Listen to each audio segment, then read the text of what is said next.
Dame, Simone Weil, the future great director of the École itself, Jean Hippolyte, and the writer-philosopher Simone de Beauvoir. Sartre thrived in this hothouse atmosphere. According to his friends, his ugliness vanished the moment he spoke. The spotty little student in glasses shone at the café tables of the left bank. Except when he's asleep, he thinks all the time. He was the best and most generous companion imaginable. Underneath the cynicism and self-disgust which he willingly displayed, his secret was indubitably a great softness which he managed neither to acknowledge nor to disclaim. According to Sartre himself, I was 1,000 Socrates. Emerging from his shell, he developed a prodigious thirst for beer and discovered to his delight that young women bamboozled by his intellect were capable of finding his ugliness attractive. His thirst for sexual conquests was soon second only to his thirst for beer. But neither of these could match his appetite for books, ideas, knowledge.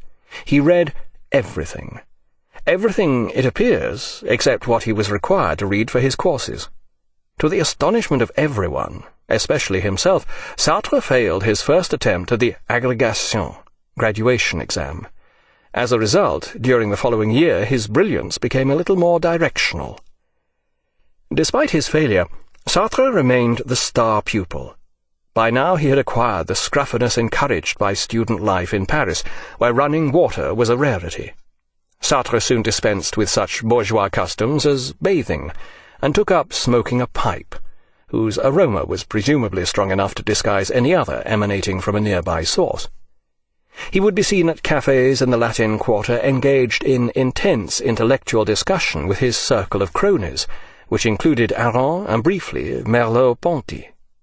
Philosophy was the usual topic of conversation. There was no point in joining this table unless you had something particularly intelligent to say, and could say it with intellectual verve. One day the group was joined by a tall, serious-minded 21-year-old girl who was interested in philosophy.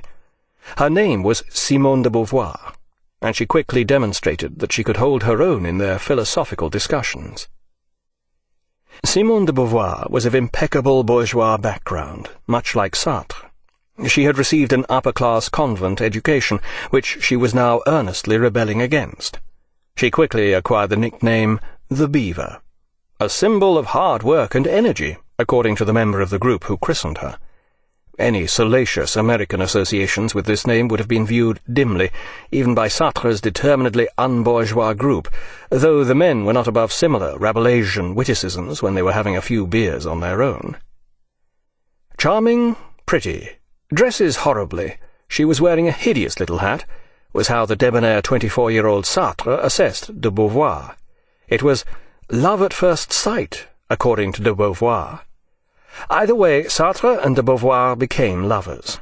Sartre soon assumed the additional roles of mentor, exposer of bourgeois behavior, and clothes adviser. "From now on, I'm going to take you under my wing," he told her. It didn't quite work out that way. Despite her brilliance, he demolished her in argument. But the Beaver responded with honest and penetrating critiques of Sartre's ideas. For the first time in his life, he'd met his match. The Beaver's critical pronouncements were received like Holy Writ. But it went deeper than this. Here was the double which de Beauvoir had fantasized about during the long, lonely years of her adolescence. And Sartre, far from becoming her fashion adviser, soon found himself being mothered. Suggestions of baths, change of shirt, pimple cream, and so forth.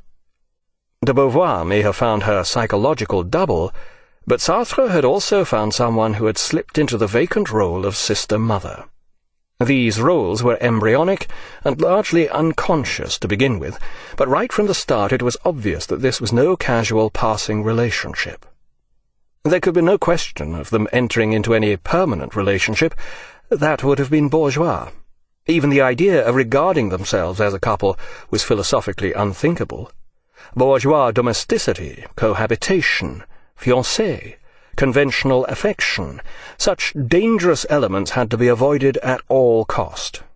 No, theirs would be an open relationship, they decided, no strings attached. The student lovers studied, ate at cheap left-bank bistros, made love, discussed ideas in the cafes, in bed, walking in the Jardin de Luxembourg, and studied and read, and studied and read, and explained, and studied again during the hot summer weeks, and then they took their agrégation. When the results of the philosophy exam were posted, Sartre was first, de Beauvoir second. The cream of France's coming intellectual generation left trailing in their wake. Cosy university days over, the student lovers now had to face the real world. Teaching for de Beauvoir, military service for Sartre. In true intellectual fashion, they decided to define their relationship. Sartre stated his position. The abiding passion of his life was writing. All else would always remain secondary. Apart from writing, he believed in travel, polygamy, and transparency. After military service, he had plans to become a lecturer in Japan. He wanted to preserve their special relationship, but also enjoyed the company of other women. He refused to surrender his principle of personal liberty, therefore all notion of bourgeois fidelity was out. On the other hand, he did recognize that theirs was a special relationship. They would therefore agree to a 2-year lease. They would have 2 years of intimacy together, and then they would separate for 2 or 3 years. They would remain extremely close, but their relationship wouldn't grow stale and develop into a habit like any bourgeois relationship. The 2-year lease would ensure this. Having defined their relationship in curiously bourgeois and capitalist terms, Sartre proceeded to elaborate on this in a more emphatic philosophical manner, drawing on Kant's distinction between necessary and contingent truths. For Kant, a necessary truth was one whose denial involved a self-contradiction. For example, philosophers seek the truth. Truth-seeking is part of the definition of a philosopher, so to deny this statement involves a self-contradiction. On the other hand, to deny the statement, philosophers often talk twaddle, does not involve a self-contradiction. The statement is not necessarily true or untrue in any logical sense. Unless, that is, your definition of a philosopher includes the inability to talk twaddle. The truth of the second statement is thus contingent. Sartre proposed that throughout their 2-year lease and in the period after it, his relationship with the beaver would be necessary. Any other affairs he or she might embark upon would be considered contingent. Obtuse, unphilosophical thinkers may be forgiven for jumping to the wrong conclusion here. What did Sartre really mean? When he had a contingent relationship, it was not necessary even to tell her about it? On the contrary, this was where the third element of Sartre's travel, polygamy, transparency, life plan came into play. He wished for his relationship with de Beauvoir to be utterly clear and truthful. They would tell each other everything, and have no secrets. Viewed from a lifetime away, it is difficult for us to appreciate the novelty and daring of this relationship.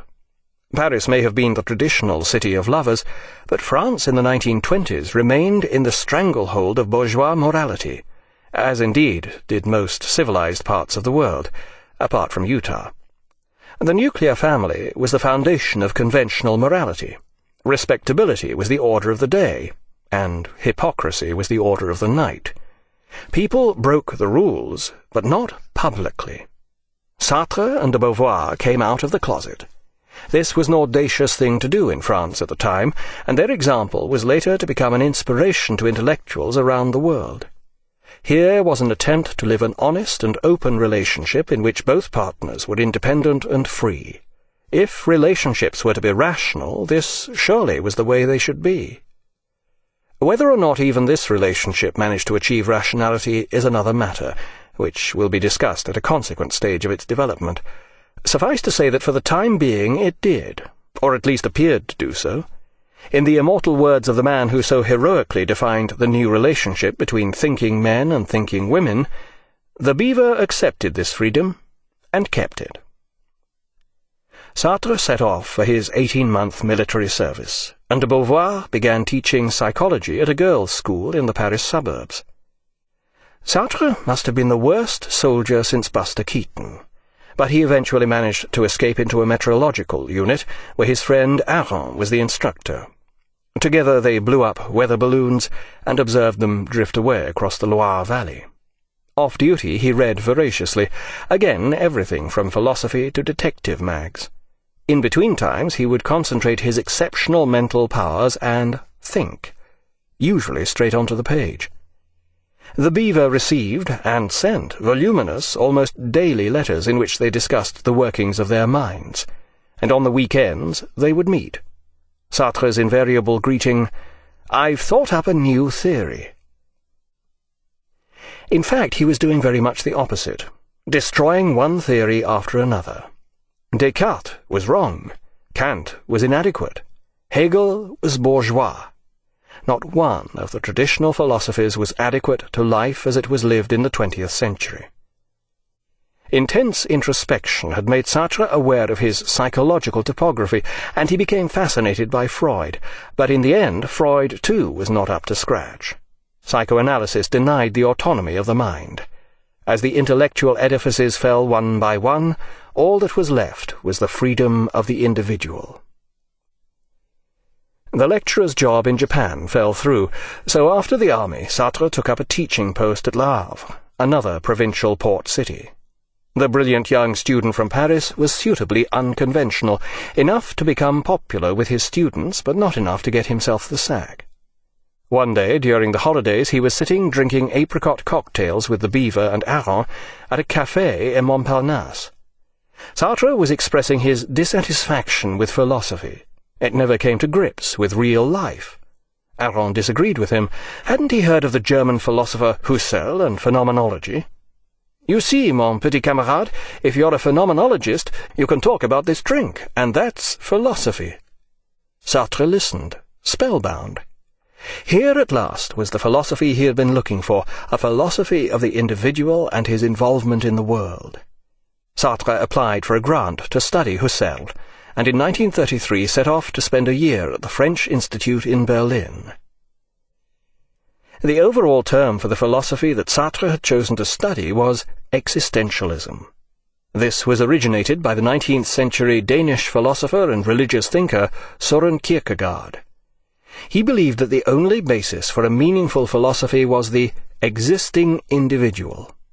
Philosophy had nothing to do with detached contemplation of the world and the rational attempt to decipher the truth. For Kierkegaard, truth and experience were inextricably intertwined. We had to abandon the idea that philosophy was some kind of exact science. Previously, philosophic certainty had been based upon epistemology, which studies the grounds upon which we base our knowledge. But Kierkegaard insisted that being human meant more than thinking. We are not just reasoning minds with a body attached.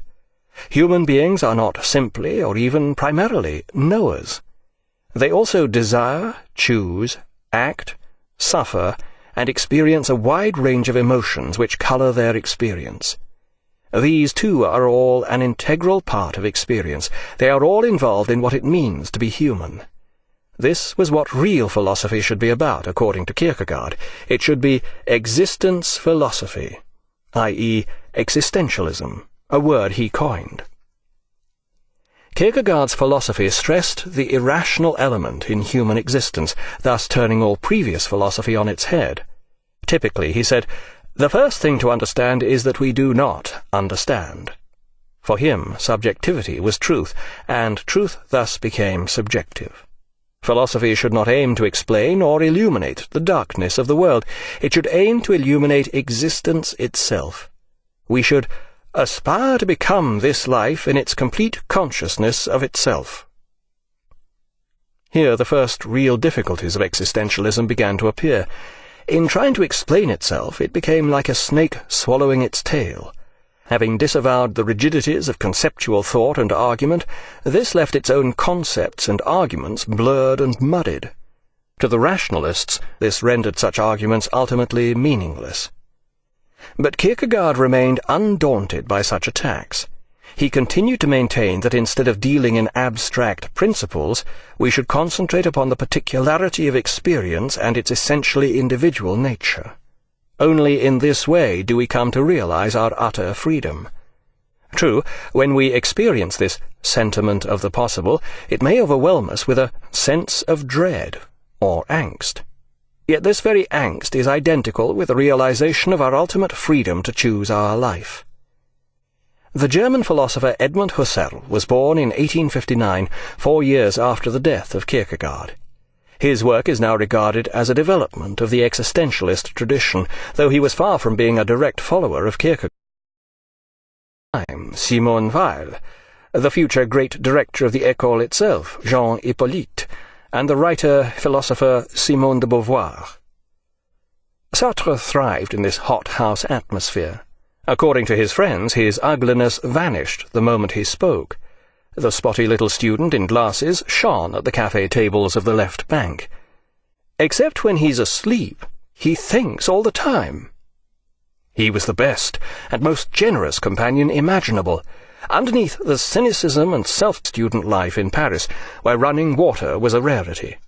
Sartre soon dispensed with such bourgeois customs as bathing, and took up smoking a pipe, whose aroma was presumably strong enough to disguise any other emanating from a nearby source.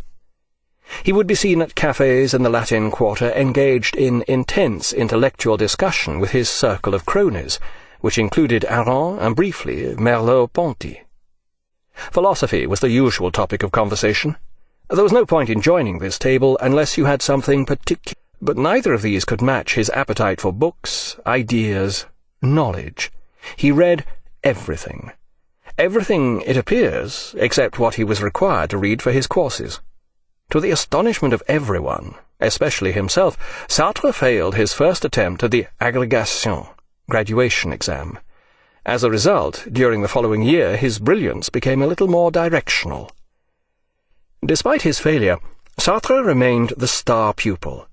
By now he had acquired the scruffiness encouraged by singularly intelligent to say, and could say it with intellectual verve. One day the group was joined by a tall, serious-minded 21-year-old girl who was interested in philosophy. Her name was Simone de Beauvoir, and she quickly demonstrated that she could hold her own in their philosophical discussions. Simone de Beauvoir was of impeccable bourgeois background, much like Sartre. She had received an upper-class convent education, which she was now earnestly rebelling against. She quickly acquired the nickname Disgust, which he willingly displayed. His secret was indubitably a great softness which he managed neither to acknowledge nor to disclaim. According to Sartre himself, I was 1,000 Socrates. Emerging from his shell, he developed a prodigious thirst for beer, and discovered to his delight that young women bamboozled by his intellect were capable of finding his ugliness attractive. His thirst for sexual conquests was soon second only to his thirst for beer.